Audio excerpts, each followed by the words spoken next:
بسم اللہ الرحمن الرحیم۔ نبی کریم صلی اللہ تعالیٰ علیہ وآلہ وسلم نے ارشاد فرمایا، تم میں سے بہترین وہ ہے جو قرآن سیکھے اور سکھائے۔ آج لوگ بہتر بننے کے چکر میں ایک دوسرے سے آگے بڑھنے کے معاملے میں لگے ہوئے ہیں، تو جو لوگوں کو غلط فہمی ہے وہ یہ ہے کہ بہترین وہ ہے جس کے پاس مال و دولت ہے، بہترین وہ ہے جس کے پاس گاڑی بنگلہ ہے، بہترین وہ ہے جس کے پاس گارڈ ہیں، پروٹوکول ہے، وہ بہت اچھا انسان ہے، اللہ نے اس کو بڑی عزت دی ہے، بڑا مقام دیا ہے۔ حالانکہ یہ دنیا کی چیزیں ہیں، دنیا کے لیے آرام و آزائش تو ہو سکتی ہیں، لیکن آخرت کے لیے اس کا حساب بڑا کڑا ہوگا۔ جس کے انڈر میں جو چیزیں ہیں وہ اسی کا حساب دے گا۔ اگر کسی کے پاس جو جتنے بھی ملازم ہیں یا جس عہدے پہ بھی وہ کام کرتا ہے، جو بھی اس کے انڈر میں ہوں گے وہ ان کا حساب دے گا۔ جتنا مال اللہ نے اس کو دیا ہے وہ اس کا حساب دے گا۔ تو جو بہترین شخص کہا گیا ہے وہ وہی ہے جو قرآن سیکھے اور سکھائے۔ تو قرآن پاک اللہ تبارک و تعالیٰ کی آخری کتاب ہے۔ حضرت محمد مصطفیٰ صلی اللہ تعالیٰ علیہ وآلہ وسلم کی جو ذات ہے اس کو اللہ تبارک و تعالیٰ نے مکمل بنا کر بھیجا ہے اور خاتم المرسلین بنا کر بھیجا ہے، اور آپ صلی اللہ علیہ وسلم کے بعد کوئی نبی نہیں آئے گا۔ تو آخری کتاب ہے قرآن مجید، فرقان حمید۔ تو وہ کتاب ایسی کتاب ہے کہ جس میں اللہ تبارک و تعالیٰ نے ایک لفظ کے پڑھنے کو 10 نیکیاں اس کو ملتی ہیں، جو پڑھتا ہے الف لام میم۔ تو نبی کریم صلی اللہ علیہ وسلم نے فرمایا یہ ایک حرف نہیں ہے، باقاعدہ الف لام میم، یہ تین حروف بنتے ہیں یہ، اور اس پر 30 نیکیاں ہیں۔ تو قرآن پاک کو دیکھنا اور اس کو پڑھنا، پھر قرآن پاک کی تلاوت کرنا، تو قرآن پاک کی تلاوت کرنا سب سے بہترین شخص وہ ہے جو اس کی تلاوت کرتا ہے، جو اس کو پڑھتا ہے اور دوسروں کو پڑھاتا ہے۔ تو قرآن مقدس اللہ تبارک و تعالیٰ کی کتاب ہے جس کو پڑھ کر سمجھ آتی ہے کہ اللہ تعالیٰ ہمیں کیا کیا حکم ارشاد فرما رہا ہے، اللہ تعالیٰ ہمارے ساتھ کس طرح مخاطب ہے، ہمیں وہ کیا کہنا چاہتا ہے، ہمیں وہ کس طرح سے احکامات صادر فرماتا ہے۔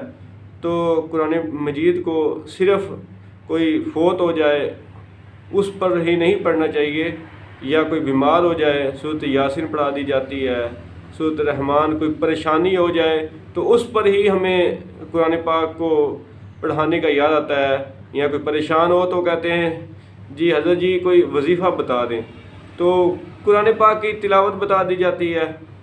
تو حالانکہ قرآن پاک جو ہے یہ تو ہر لحاظ سے ہی شفا ہے، اس میں اللہ تبارک و تعالیٰ نے شفا رکھی ہے، مومنین کے لیے شفا ہے، اور غیر مسلم کے لیے، کفار کے لیے یہ خسارہ ہے، نقصان ہے۔ تو جو بندہ جو مومن ہے جب اس کی تلاوت کرے گا تو اللہ تبارک و تعالیٰ کی اس پر رحمتیں ہوں گی، اس کی اللہ تعالیٰ کی طرف سے اس کو برکتیں نصیب ہوں گی۔ تو ہمیں قرآن مجید کی تلاوت کرنی چاہیے، اس کی ایک روٹین بنانی چاہیے۔ صبح کے وقت جب بندہ قرآن پاک کی تلاوت کرتا ہے تو اللہ تبارک و تعالیٰ کی بارگاہ میں اس کی گواہی پیش کی جاتی ہے۔ یاد رکھے کہ جو قرآن پاک کی تلاوت کرتا ہے تو قرآن پاک جو ہے وہ قیامت کے دن اپنے پڑھنے والوں کے لیے شفاعت کرے گا۔ تو اتنی عظیم مقدس کتاب ہے، تو ہمیں اس کو ہر حال میں، ہر روز بلا ناغہ اس کی تلاوت لازمی کرنی چاہیے، اس کو پڑھنا چاہیے، اس کو سیکھنا چاہیے، تو یہ جو قرآن پاک ہے یہ اللہ تعالیٰ کی کتاب ہے، جس ذات کو ہم دیکھ نہیں سکتے، اس ذات کے احکامات جو ہیں وہ کتاب میں ہیں، وہ قرآن مجید فرقان حمید میں ہے۔ تو ہمیں اللہ تبارک و تعالیٰ کی کتاب کی تلاوت کرنی چاہیے۔ حضرت علی رضی اللہ تعالی عنہ آپ کا قول مبارک ہے کہ جب میرا دل کرتا ہے کہ میں اپنے رب سے باتیں کروں تو میں کیا کرتا ہوں، میں نماز پڑھتا ہوں، اور جب میرا دل کرتا ہے کہ میرا رب مجھ سے باتیں کرے تو پھر میں قرآن پڑھتا ہوں۔ تو قرآن پاک جب بندہ پڑھتا ہے تو اللہ تعالیٰ سے اپنے رب کے ساتھ اس کا جو ہے وہ مخاطب ہوتا ہے، تو اللہ تعالیٰ اپنے بندے سے مخاطب ہوتا ہے۔ تو لہٰذا ہمیں قرآن پاک کو پڑھنا چاہیے، سمجھنا چاہیے کہ ہمیں اللہ تعالیٰ کیا احکامات دے رہا ہے اور کس طرح ہم نے زندگی گزارنی ہے۔ ہمارے اچھے برے ہر لحاظ میں اللہ تعالیٰ کے قرآن نے، اللہ کے محبوب کے صلی اللہ علیہ وسلم کے فرمان نے ہماری رہنمائی کی ہے۔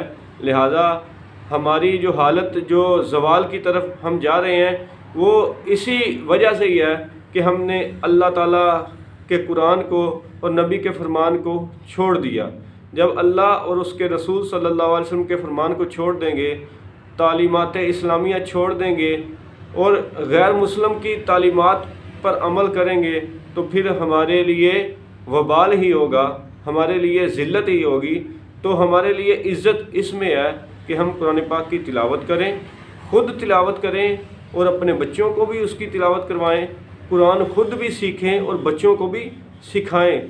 یہ تو وہ بہترین نسخہ ہے، یہ تو وہ عظیم کام ہے جس کے بارے میں ہمارے آقا و مولا حضرت محمد مصطفیٰ صلی اللہ تعالیٰ علیہ وسلم نے ارشاد فرما دیا ہے کہ تم میں سے بہترین شخص وہ ہے جو قرآن پڑھتا ہے اور پڑھاتا ہے۔